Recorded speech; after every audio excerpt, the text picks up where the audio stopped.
Я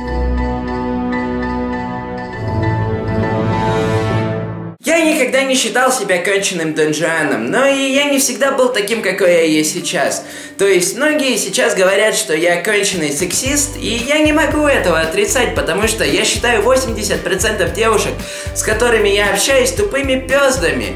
Но так было не всегда, и когда-то я пытался найти себе идеальную суперсексуальную бабу, которая бы там платила мне деньги за общение и отношения с ней. Именно поэтому я не задеваю тему своей девственности в стендапах.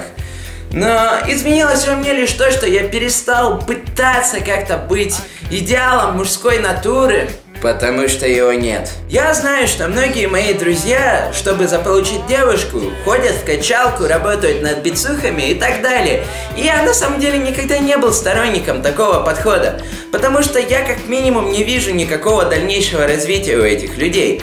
Потому что качмены у меня всегда ассоциируются или с бацухами, или с Невским, который, кстати, очень большая редкость, потому что он сумел пробиться на телек и сняться там в паре трешовых фильмов, ну и так далее. А верх обычного качмена, верх его карьеры, это работа в спортзале, и удачи, если в хорошем спортзале, но зарплата у него будет все равно, наверное, не выше среднестатистического учителя. Ну, я и понимаю, конечно же, что любая девушка ищет себе хорошего сексуального парня, так же, как и парень ищет себе сексуальную девушку. Ну, а суть в том, что любая женщина может состояться как человек, просто родив ребенка, какой бы сукой она ни была. Из этого логично стремиться к тому, чтобы выглядеть сексуально. Мужчине же придется кормить и поить этого маленького срущего засранца. Именно поэтому я не хочу детей лет до 30. Потому что даже с древних времен принято, что мужики ищут мамонта, кокают этого мамонта, прут домой, а уже женщина там где-то в норе его разделывает и кормит своих потомков. Если вы мужик, который не выходит из дома, там не работает в Бургер Кинге или не работает на стройке, но при этом при всем ему платят деньги, то я вас в принципе уважаю. Но ежели вы не работаете и ничем не занимаетесь, и вы живете за счет своей женщины, то идите просто нахуй, я вас нихуя не уважаю.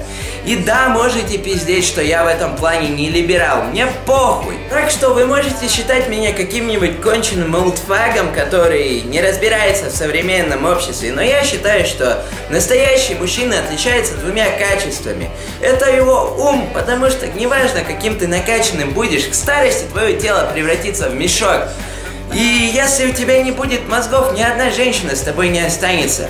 И, наверное, какое-то чувство воли, или даже не воли, способность зарабатывать деньги.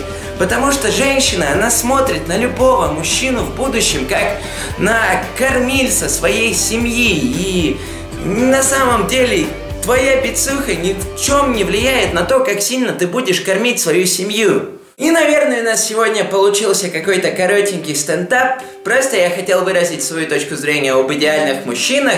Я сам себя не считаю идеальным мужчиной. Я не считаю никого идеальным мужчиной.